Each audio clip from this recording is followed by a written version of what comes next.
Hello and welcome to another session on women's writing in English. We continue with feminist novelist. We had been discussing Olive Skriner. So let's continue from where we stopped. So as a South African novelist and also as a woman, Skriner was writing out of a double colonialism. Her novels were the uncelebrated landscapes of the barren, or they were about the landscapes of the barren Karoo. Karoo is a place in Africa where it's half deserted kind of place.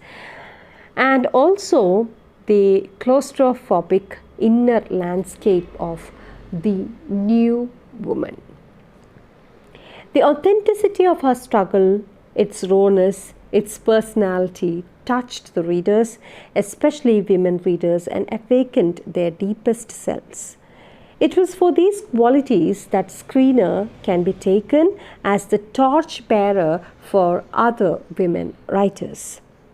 African Farm influenced Doris Lessing, and it reflected what she herself knew and what she could see.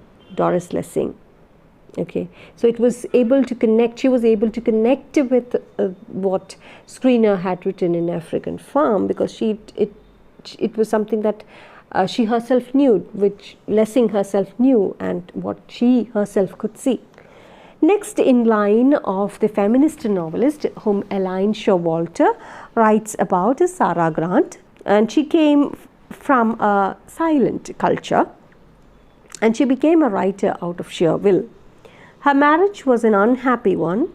Her childhood too was not a very happy one. It was very abusive. And she settled in London, and when she settled there, thus was born a new face, and this beautiful female prophet, the matriarch, shed from Frances Clark McFall to what the world knew as Sarah Grant. Sarah Grant was a name that she took after or once she started writing. She was different from the other writers. She saw herself as a great teacher and a woman of genius. Her successful novel was The Heavenly Twins in 1893, published in 1893. The novel, it deals with the sex role conditioning, and also it speaks about venereal sexually transmitted diseases and women's right to independence. The twins, the protagonists of the novel, are two children, Angelica and Diawalla. Now, Angelica is a girl and Diawalla is a boy, okay, or Diawalla, however you want to pronounce it. They are both identical and they look same, and they're intelligent and also daring. The contemporary readers of the period saw the twins as mischievous madcaps of pickles, that is, naughty, pesty kids. But Grant meant to show them through false division of sex roles into angelic female and devilish males. The novel Heavenly Twins takes them from the age of 5 to or through the adolescence, and carefully describes the gradual changes in their lives. As children, they are essentially androgynous. Androgynous means having both the characteristics of both the sexes, but age brings socially conditioned differences as they become bigger. So as they become bigger, they look different. In the beginning, they are very identical. When they are small, they are identical. They look similar. They have both characteristics of the same sex, but as they grow up, one is a girl, one is a boy, another is a boy. So socially conditioned differences does happen to show. Angelica is taller, stronger, and also she's wickeder than her brother Diawala or Tearwala, whatever. And most often she's the leader of various expeditions. But Dearwala gets the better because he's a boy, and he gets education, and also self-development, and finally he goes off to Sandhurst, leaving his sister behind. After her brother leaves for his education, there were several times when Angelica goes about disguised as her brother. Her desire to become like or be like a boy. So this attitude, their desire to look like the boys, be like the boys, meaning it was all about the freedom that they enjoyed. It's not about being like a boy or having the physical features of a boy, but it's all about the feeling, the freedom of a boy, to be like a boy. So that is very essential, or that was an essential characteristic of this spirit which Elaine Showalter speaks about, the second feminist phase. So most of the writers, though they were feminists, they had an intense desire to write like the men, to be like the men, that freedom that they enjoyed. But Angelica is soon married and enters into an early domesticity, and her husband is a loving, caring man, but also an indulgent one. And Angelica hopes that she would be able to do something good to the society someday or somehow. Now, the next half of the novel is about two young brides in the same town, Edith and Evadne. Now, it's the same story, but the second section of the novel deals with the story of Edith and Evadne, who represents the old and the new woman. Edith is the old woman, or the old woman in the sense the one who is conservative, one who thinks of high feminine culture, like whatever the Victorian ideals were. Whereas Evadne is the new woman, the educated woman, the intelligent woman. Edith is steeped in religion and is an example of feminine mystique, whereas Evadne is educated and has knowledge in science, medicine, and has read the works of John Stuart Mill. John Stuart Mill, Subjection of Women. Edith is going to be quoted by an officer, one Sir Morley Menteith, and he is wicked, he's cunning, he goes after many women, and eventually he is syphilitic. He has this disease because he had been sleeping with various women. And this, as we discussed earlier in the beginning of the lesson, it's a venereal disease, it's a sexually contagious or transmitted one, and it can also affect the innocent wife and the children that would be born out of it. So he looks hideous and has all the symptoms of the disease, and because of this disease, it starts these.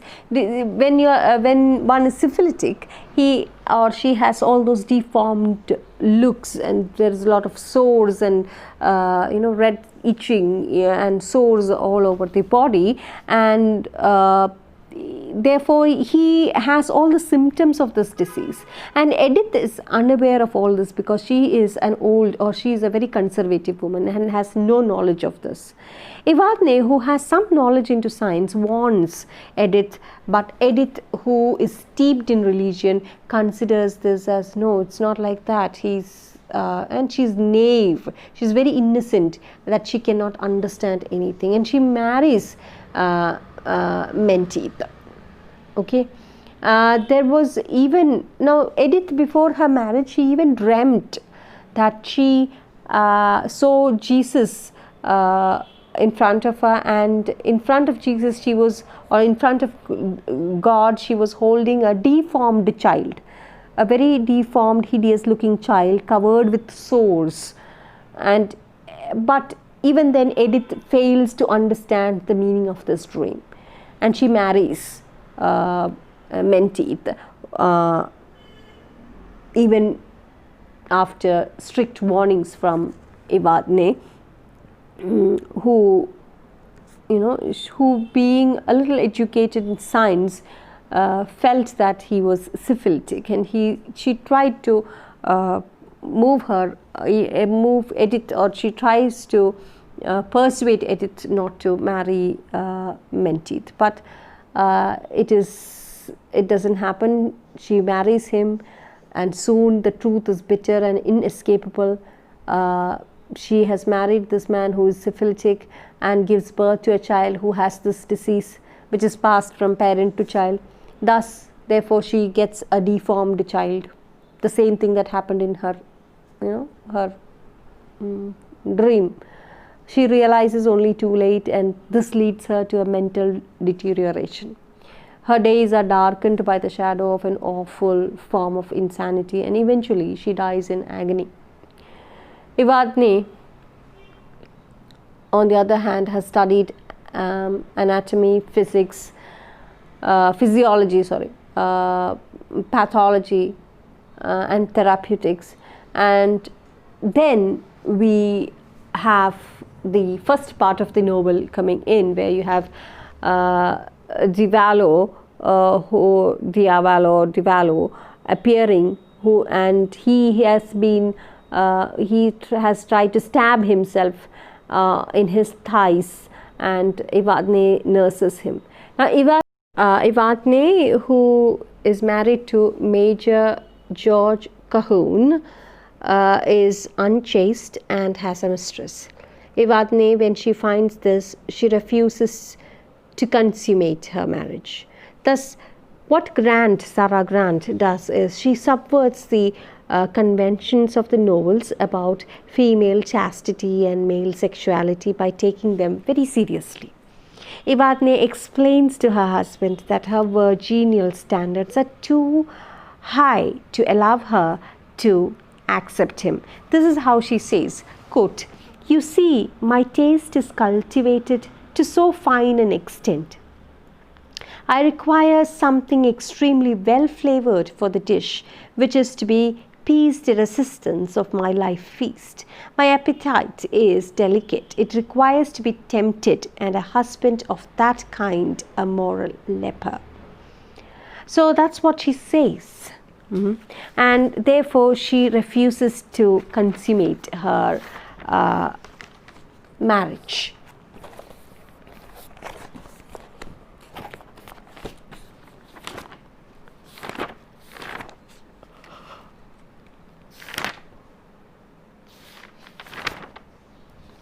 So this speech can be taken in two different angles. This is what I said right now. This has, first one, it obviously has a feminist condemnation of male perverted nature or male vice. Okay, and second one is it looks as a hint that the emphasis on angelic womanhood of the Victorian period that so highly speaks about has only created nothing more than frigid, unhappy virgins. So because of this Victorian period, the result is none other than unhappy virgins. Evadne's story is realistically true. She agrees to live on platonic love. She agrees to live platonically with her husband only to avoid a scandal, just to avoid a scandal. So society will not speak against her.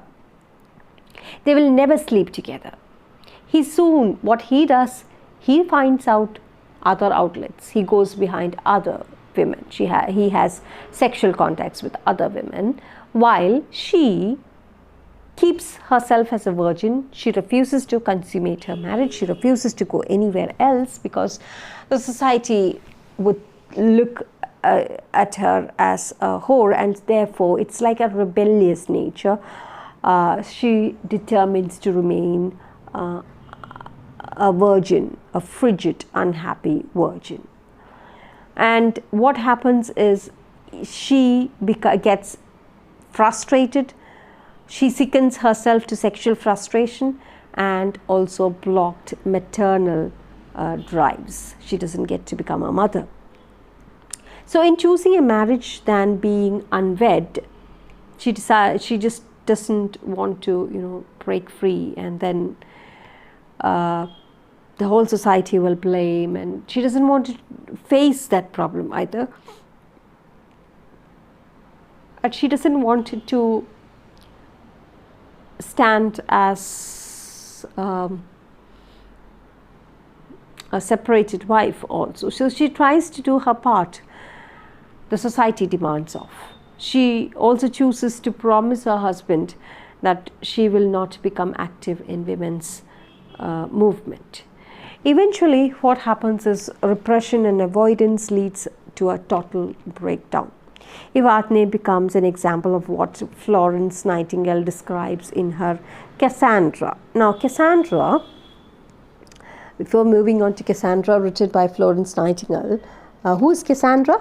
Cassandra is the sister of Paris, or the daughter of Priam, the last king of Troy and Hecuba. She is a Greek mythological figure, and Cassandra, according to the Greek mythology, she's the one who predicted that the Battle of Troy, or she predicted that if Paris is born, that will lead to the death of, or it will be the death blow of Troy. And that's how Paris is, they try to get rid of Paris, but then again Paris comes back. Not just that he comes back, he also brings and Helen was the wife of Menelaus, the king of Sparta, Agamemnon's brother. And Paris falls in love with Helen, and he takes her. They fall in love, and they elope. He takes her to Troy, and the moment he comes to Troy, so in the beginning itself, Cassandra had predicted that Troy, this would be the end of Troy, and Paris would be responsible for the failure, or for the defeat of Troy. Now, it also has a Greek myth in it. It is all Greek myth. It also has another myth in it, and that is because, why is it that in Cassandra's this prophetic vision was unanswered, or nobody cared for Cassandra's prophetic vision and took her as a mad woman? That was because Cassandra was loved by god Apollo, and he wanted to make love to her. He promised her that he would grant her the power of prophecy if she would sleep with him. Cassandra, she was a very shrewd woman. She wouldn't want to sleep with god Apollo, but she wanted the prophetic vision, and she therefore accepts the proposal and receives the gift of prophecy. But once she gets the gift of prophecy, she refuses the god even to touch her. Apollo gets very angry, and she revenged himself by ordaining that her prophecies should never be believed. And therefore, from then on, this curse, where she accurately predicted the fall of Troy and the death of Agamemnon, and also her warnings, all went unheeded because nobody believed her, because that was a curse that fell upon her by god Apollo. During the sack of Troy, Ajax the Lesser, Agamemnon's men, dragged Cassandra and raped her at the altar of Athena. So, and it is said that Athena the goddess, because she was raped at the altar of Athena, the goddess, got angry and sent a storm that sank most of Agamemnon, that is the Greek fleet, as they returned home victorious. Cassandra fell to Agamemnon and was later murdered with him. And that's the Greek myth of Cassandra. But Florence Nightingale. Now, Florence Nightingale was not a writer. Okay, she was not a poet or a writer, but she used to write letters, and she used to keep writing diaries also. And in one of her letters, she had written this essay that is Cassandra, which was an essay. She uses this myth in a different way. She uses Iliad's myth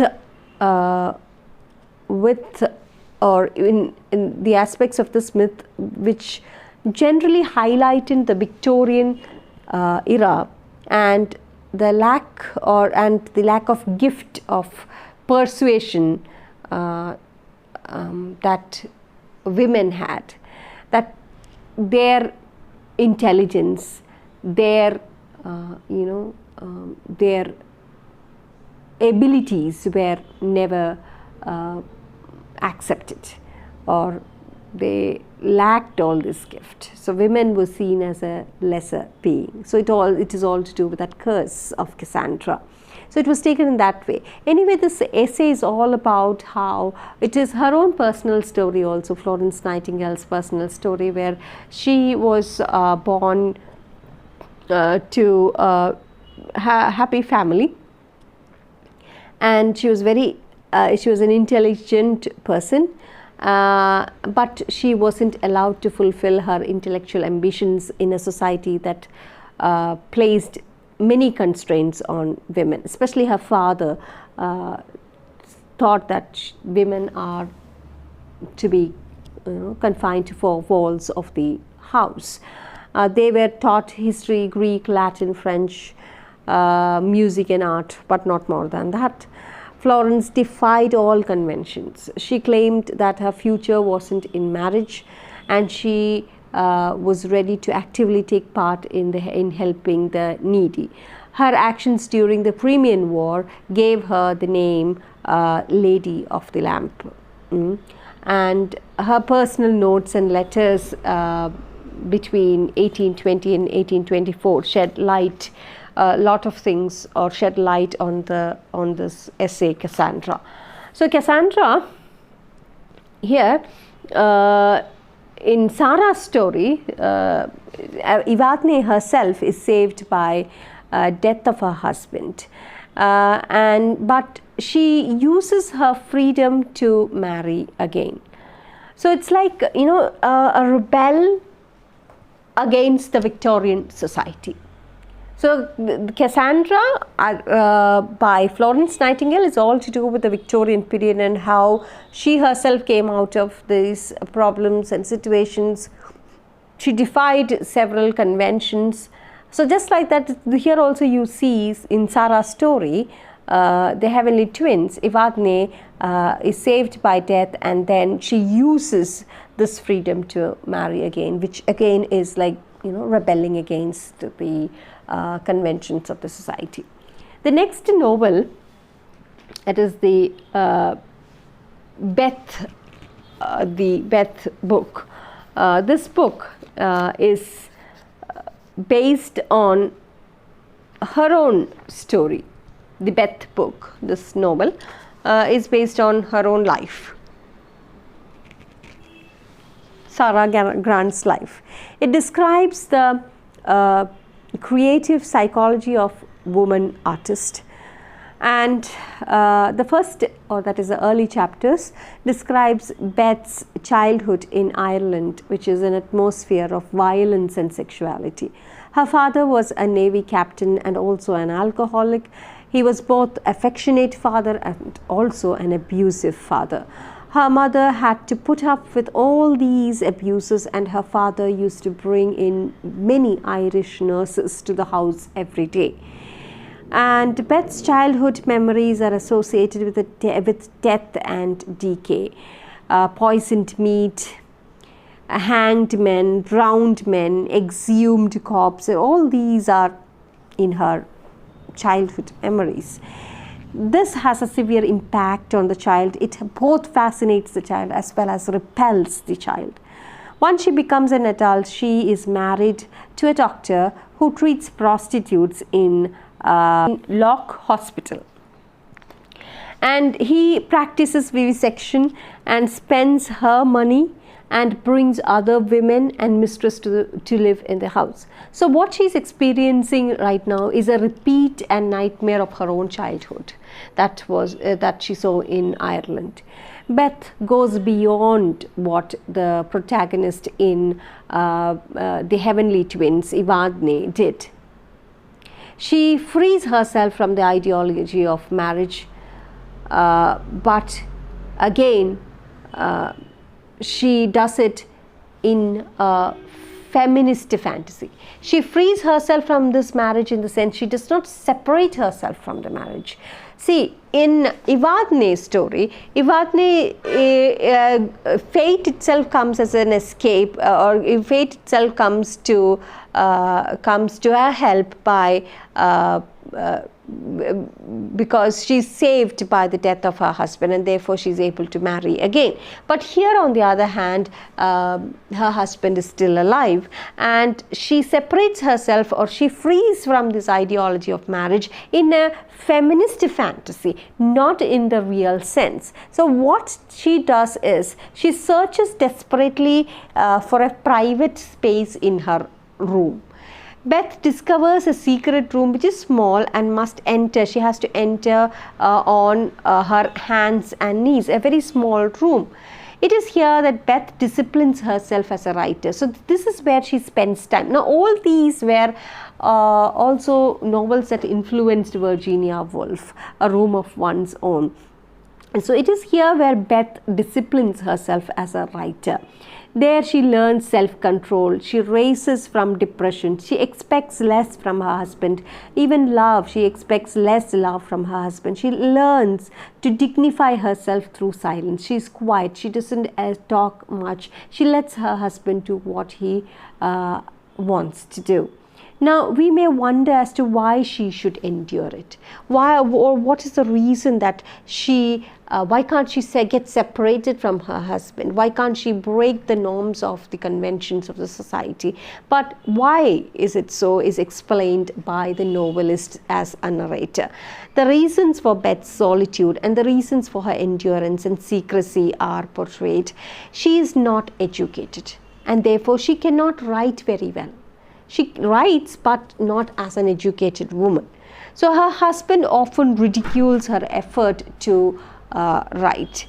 The secret chamber here that she finds out, where she spends time for herself, is itself a claustrophobic image and is related to Sarah Grant's conception of her literary purpose. Here she is safe from male intrusion. And Beth plans to discipline herself as a writer here. She desires to write for women and not for men. According to her, men has their own amusements, their own way of thinking. They think nothing else that is indirect suggestion to their perverted nature. They also entertain themselves with intellectual ingenuities, art and style. But what about women? Women, according to her, had other great problems to deal with, are great problems in life. They strive to make meaning to life. They strive to make peace in life. They try to make life beautiful. So the problems that women face is far, far bigger and greater than what these men actually go through. Their intellectual, their ingenuities, their art and their style, they're all very unimportant according to Beth. So she soon becomes a great writer, and she's writing for women. She publishes it anonymously, and this work is well received in a journal called Patriarch. Now look at the word patriarch, that's very ironic. Even a male established journal has to acknowledge her mastery, her skill, and that too whenever a woman who was not educated but learned to discipline herself and educate herself as a writer and comes out victorious. So that shows that female fantasy of how they escaped this loneliness and torture of their husbands in this male patriarchy.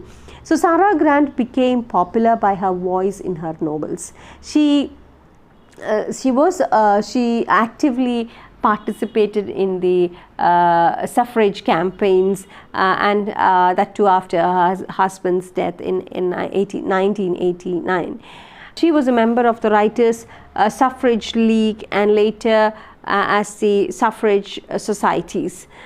She has been interviewed 24 times, as many as in the US in a US lecture tour.